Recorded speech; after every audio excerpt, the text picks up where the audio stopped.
صفحہ نمبر 90 آیت نمبر 128 سورة النساء اعوذ باللہ من الشیطان الرجیم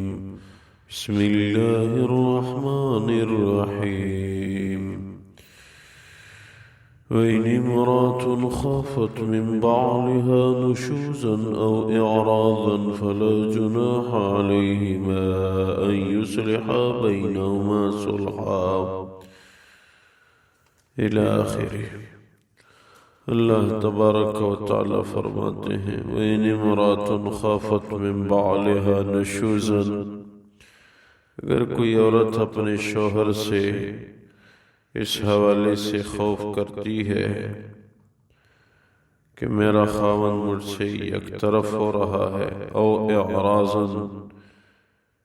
یا مجھ سے اعراض کرتا ہے، فلا جناح علیہما یصلحا بینہما صلحا، کوئی گناہ نہیں کہ دونوں کسی امر پہ اچھی طرح صلح کرے، والصلح خیر، صلح میں اچھائی ہے، وَأُحْضِرَتِ الْأَنفُسُ الشُّحَّ، ہر آدمی کے ساتھ بخل حاضر کی گئی ہے، وَإِن تُحْسِنُوا وَتَتَّقُوا، اگر تم نیکی کرو گے اور تقوی اختیار کرو گے، فَإِنَّ اللَّهَ كَانَ بِمَا تَعْمَلُونَ خَبِيرًا، تو واقعی اللہ تبارک و تعالیٰ آپ لوگوں کے اعمال سے باخبر ہے۔ وَلَن تَسْتَطِيعُوا أَن تَعْدِلُوا بَيْنَ النِّسَاءِ، تمہاری طاقت نہیں کہ ہر امر کے حوالے سے تم اپنی بیویوں میں انصاف کر سکے، وَلَوْ حَرَصْتُمْ، اگرچہ تمہیں اس کی خواہش ہو، فَلَا تَمِيلُوا كُلَّ الْمَيْلِ،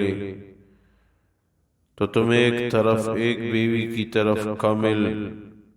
توجہ نہ کرنا، فَتَذَرُوهَا كَالْمُعَلَّقَةِ، کہ دوسری بیوی کو لٹکی ہوئی حالت میں چھوڑ دیں، وَإِن تُصْلِحُوا وَتَتَّقُوا فَإِنَّ اللَّهَ كَانَ غَفُورًا رَحِيمًا، اگر آپ لوگ اپنے امور کی اصلاح کرو گے، تقوی اختیار کرو گے، تو واقعی اللہ تبارک و تعالی بخشنے والے مہربان ہیں۔ اللہ تبارک و تعالی ان آیات مبارکہ میں ارشاد فرما رہے ہیں اگر بیوی کو یہ خوف ہو کہ میرا خاوند مجھ سے طبیعتاً یک طرف ہو رہا ہے، تو کسی امر پہ صلح کرنے میں خیر ہے۔ مثال کے طور پہ مہر میں وہ کمی کرتی ہے کہ خاوند میری طرف متوجہ ہو، یا اپنی باری میں کمی کرتی ہے، تو شرعاً اجازت ہے، صلح میں بہتری ہے، کیونکہ انسان کی طبیعت میں بخل ہے،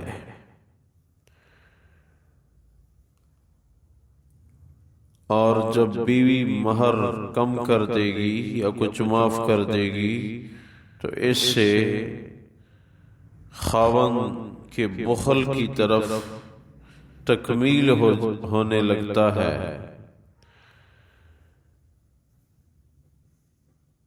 جس سے ان کی زندگی کچھ اچھی ہو جائے گی۔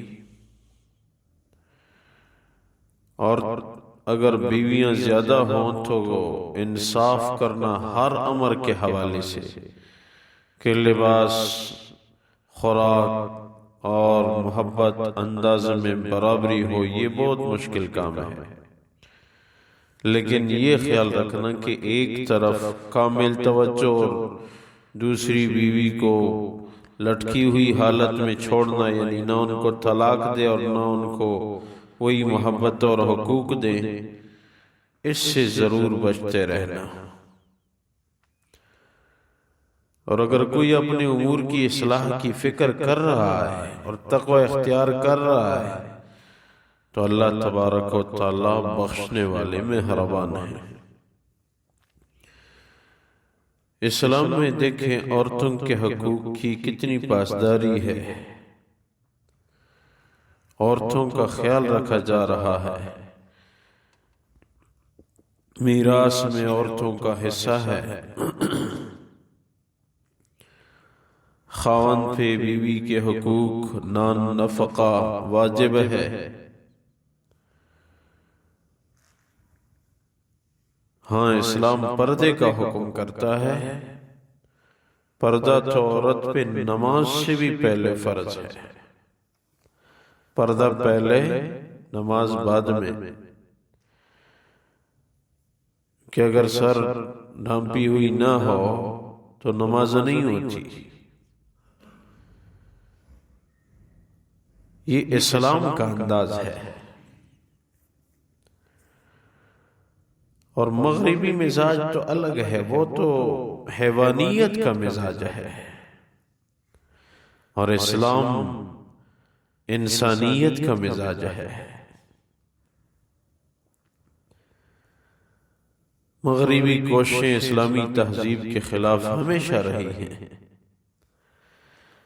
لیکن یہ قرآن، یہ اکابر علماء، یہ لوگوں کو اسلام کی طرف راہ دکھانے کی کوشش میں ہمیشہ لگے رہتے ہیں۔ عطا اللہ شاہ بخاری رحمہ اللہ تعالی علیہ بڑے اکابر میں سے گزرے ہیں، ملتان میں ان کی قبر ہے۔ وہ بار بار بیان کرتے تھے، جب تک اس خطے سے انگریز نہ نکلے تو مجھے میٹھی نیند نہیں آتی، کیونکہ یہ ہمارے نبی کے دین کو ہم سے چھین لینا چاہتے ہیں، اور یہ میں برداشت نہیں کر سکتا۔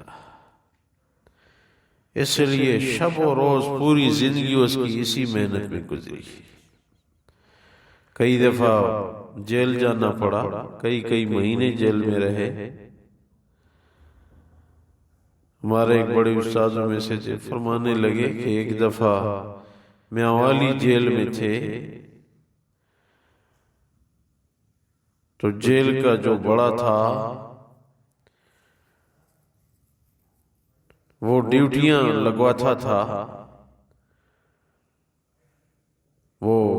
گندم پیسنا وغیرہ، چکی چلانا، یہ قیدیوں سے کرایا جاتا تھا۔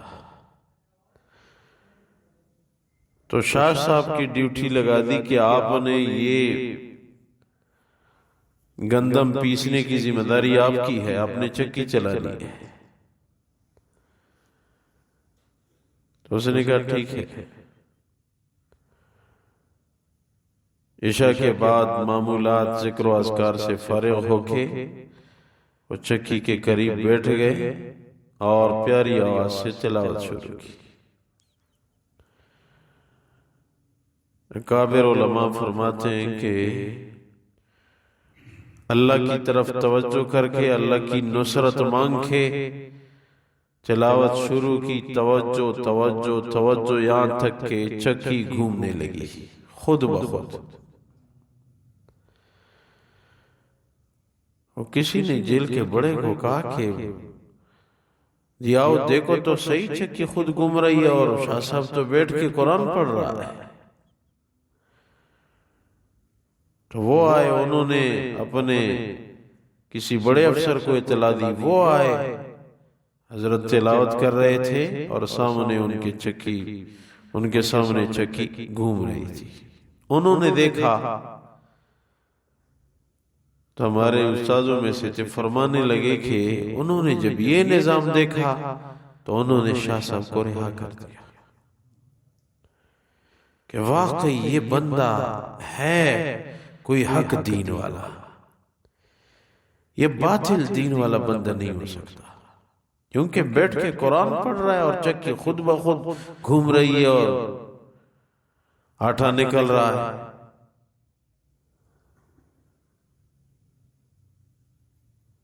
تو وہ یہ کہا کرتے تھے کہ اس خطے میں اسلام کا مزاج ہو، اسلام نے ہر ایک کے حقوق کا خیال رکھا ہے۔ ان کے خدام سے منقول ہے کہ جب رات گئے دیر سے اسفار سے آیا کرتے تھے تو ان کے الفاظ شاہ صاحب کے یہ ہوتے تھے، انگریز کا گرم خون مجھے پھیلا دو، سرخ چائے مراد ہوتی تھی، انگریز کا گرم خون پلا دو مجھے، تو خدام سمجھ جاتے تھے، سرخ چائے وہ بنا کے پیش کرتے تھے۔ اور جب زندگی آخری مراحل میں ضعیف ہو گئے تو کسی نے پوچھا کہ شاہ صاحب زندگی کیسی گزری؟ آپ تو قریب المرگ ہیں اور صحت بھی چلی گئی، زندگی کیسی گزری؟ تو وہ لمبا سانس لے کے کہنے لگے، زندگی کا کیا پوچھنا، زندگی کا کیا پوچھنا، کچھ ریل میں گزری، کچھ جیل میں گزری، کچھ ریل میں کچھ جیل میں، جیلوں میں اکثر رہا کرتے تھے، اور جب جیل سے باہر ہوتے تھے تو اسی مشن میں اسفار کیا کرتے، لمبے لمبے اسفار، اس زمانے میں ریل کے اسفار ہوتے تھے۔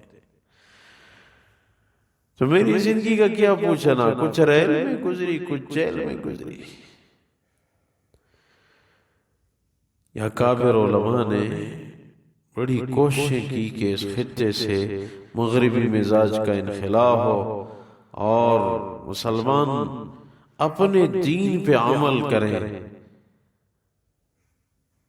اسلام پہ کامل عمل، اس میں دنیا کی بھی بہتری ہے اور آخرت کی بھی بہتری ہے۔ اسلام کو اگر غور سے مطالعہ کیا جائے، یاد رکھنا اسلام میں دنیا کی بھی بھلائی ہے اور آخرت کی بھی بھلائی ہے۔ اسلام کے مزاج کو دیکھیں، خاوند کو حکم ہے کہ یہ کما کے لائے گا، بیوی کو حکم یہ ہے یہ گھر میں رہے گی، خاوند کی خدمت کرے گی، اور خاوند کے جنس میں، ان کے مزاج میں، ان کے تولیدی انداز میں، ان کی صحت میں اگر غور کیا جائے، یہ ناقابل کام ہے، یعنی یہ محنت مزدوری مشقت کی صلاحیت نہیں رکھتی تھی۔ اس لیے اسلام نے حکم دیا ہے کہ خاوند کے ذمہ ہے کمانا اور بیوی کے ذمہ ہے کھلانا۔ یہ اسلام کا انداز ہے۔ اسلام جس طریقے سے بھی ہو میاں بیوی میں جوڑ پیدا کرنا چاہتا ہے، نہ خاوند کی توجہ کہیں اور ہو اور نہ بیوی کی توجہ کہیں اور ہو، یہ دونوں آپس میں کسی بھی ممکن انداز پہ صلح ہو، ان کے درمیان جو بھی بات پیدا ہو وہ باہمی صلح سے حل ہو، تب گھر میں خوشی ہوگی، اور جب گھر میں خوشی ہوگی یہ اسلام کا مطلوب ہے، یاد رکھنا۔ اللہ تبارک و تعالی اسی مضمون کا ذکر فرماتے ہیں، وَإِنِ امْرَأَةٌ خَافَتْ مِنْ بَعْلِهَا نُشُوزًا أَوْ إِعْرَاضًا، اگر کسی عورت کو یہ خوف ہے کہ میرا خاوند مجھ سے یک طرف ہو رہا ہے، طبیعت مڑ کے اعراض کر رہا ہے، فَلَا جُنَاحَ عَلَيْهِمَا أَن يُصْلِحَا بَيْنَهُمَا صُلْحًا، کوئی گناہ نہیں کہ دونوں کسی امر پہ صلح کر لیں، وَالصُّلْحُ خَيْرٌ، صلح میں اچھائی ہے، وَأُحْضِرَتِ الْأَنفُسُ الشُّحَّ، اور ہر آدمی کی طبیعت میں کنجوسی حاضر کی گئی ہے، وَإِن تُحْسِنُوا وَتَتَّقُوا، اور اگر نیکی کرو گے، تقوی اختیار کرو گے، فَإِنَّ اللَّهَ كَانَ بِمَا تَعْمَلُونَ خَبِيرًا، واقعی اللہ آپ لوگوں کے اعمال سے باخبر ہیں، وَلَن تَسْتَطِيعُوا أَن تَعْدِلُوا بَيْنَ النِّسَاءِ وَلَوْ حَرَصْتُمْ، اگرچہ آپ لوگوں میں حرص تو ہو اس بات کے متعلق کہ اپنی تمام بیویوں میں انصاف کروں، لیکن یہ قوت نہیں، فَلَا تَمِيلُوا كُلَّ الْمَيْلِ فَتَذَرُوهَا كَالْمُعَلَّقَةِ، تو آپ لوگ ایک طرف کامل میلان کر کے دوسری بیوی کو لٹکی ہوئی حالت میں نہ چھوڑنا. وَإِن تُصْلِحُوا وَتَتَّقُوا، اور اگر اپنے عمر کی اصلاح کرو گے اور تقوی اختیار کرو گے فَإِنَّ اللَّهَ كَانَ غَفُورًا رَحِيمًا، تو واقعی اللہ تبارک و تعالی بخشنے والے مہربان ہیں. یا اللہ اپنی بارگاہ میں قبول فرما، خلوص للہیت نصیب فرما، اعمال صالحہ کی توفیق عنایت فرما. میاں بیوی میں ہر جگہ مسلمانوں میں جوڑ عنایت فرما. یا اللہ اولاد کو فرمان بردار بنا، ہم سب کو نیک دیندار بنا، ہم سب کی جائز حاجات پوری فرما، آخری خاتمہ بالخیر عنایت فرما. وَأُفَوِّضُ أَمْرِي إِلَى اللَّهِ إِنَّ اللَّهَ بَصِيرٌ بِالْعِبَادِ بِرَحْمَتِكَ وَكَرَمِكَ يَا رَبِّ.